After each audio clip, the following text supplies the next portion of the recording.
Nous avons besoin de nouvelles écoles pour accueillir dans de bonnes conditions les petits Nantais, les futurs petits Nantais et petites Nantaises. Un défi qu'il nous faut relever maintenant et sur les années à venir dans le contexte de croissance démographique forte dans lequel nous sommes. Nous avons déjà débattu à ce sujet ce matin.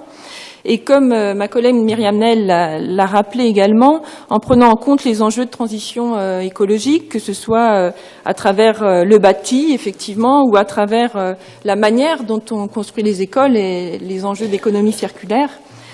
Donc sur ces points-là, je tiens en tout cas à remercier et à féliciter mes collègues, que ce soit Julie Lernouz sur le bâti ou Maëlle Copé sur l'économie circulaire, et en lien bien sûr avec Myriam Nel à l'éducation, qui ont su faire bouger les lignes et qui permettent de proposer des écoles nouvelle génération, j'ai envie de dire, pour demain. J'espère que ces mêmes préoccupations seront prises en compte pour les bâtis et les cours d'école existantes. Alors, pour revenir sur la délibération concernant les périmètres scolaires, et pour faire en sorte que chaque enfant nantais ait les mêmes chances de réussir que les autres, c'est l'objectif que l'on s'est fixé en matière de réussite éducative. Et les résultats de la dernière enquête PISA, ça ne vous aura pas échappé cette semaine, pointent à nouveau un gros point noir pour la France.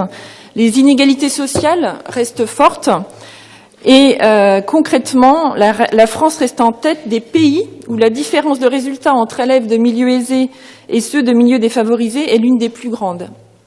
Et ces écarts se ne sont pas aggravés, heureusement, mais nous n'avons pas non plus réussi à les réduire à travers l'école. Or, les solutions, nous les connaissons. Mettre davantage de moyens sur le début de la scolarité, mettre les enseignants les plus qualifiés dans les endroits les plus en difficulté et assurer la mixité scolaire dans les établissements. Tous les spécialistes sont unanimes. La mixité sociale à l'école est un bienfait pour tous les enfants. C'est là que nous, communes, nous avons un vrai rôle à jouer. La carte scolaire constitue un véritable levier pour tendre vers cette mixité.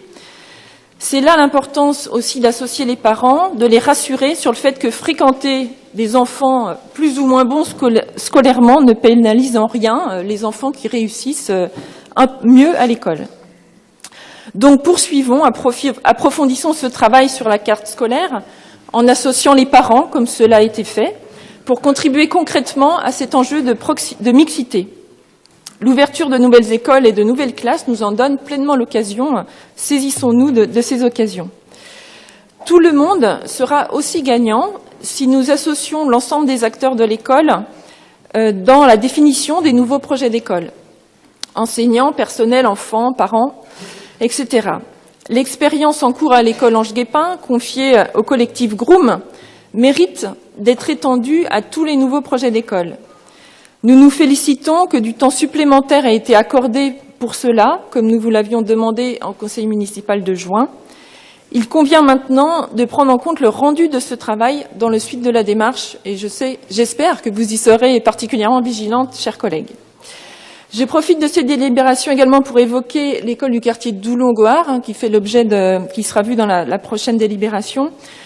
Nous réitérons la demande que nous avions également faite au conseil municipal de juin, mais alors de l'année dernière, cette fois-ci, profiter de la construction de cette nouvelle école à proximité de futures fermes urbaines pour installer une cuisine dans l'école. Cela permettrait de redonner du sens à la manière de nous nourrir et d'être en lien avec la nature, et cela préparerait nos petits citoyens à un des défis de la ville de demain. Je vous remercie.